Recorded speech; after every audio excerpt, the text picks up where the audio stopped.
Thank you for purchasing part 1 of our Creating a 2-Claw Setting ring. This video course covers the design and wax process. This exercise is the next step in claw setting difficulty.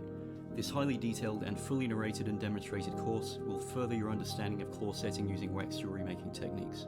I start off with an insight into the design process, showing the sketches leading up to the final concept, and then I demonstrate the process of making this wax ring in full. This setting uses smaller stones than previous designs, as well as utilising a more complex setting method.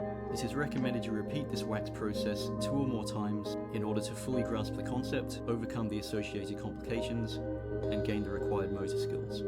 This technique will enhance your understanding of stone setting, and you'll be able to apply these techniques to a range of different aesthetics. This exercise is suitable for the wax jeweler with moderate experience. If you're new to stone setting, I recommend first trying the Introduction to Claw Setting, Part 1, the wax process.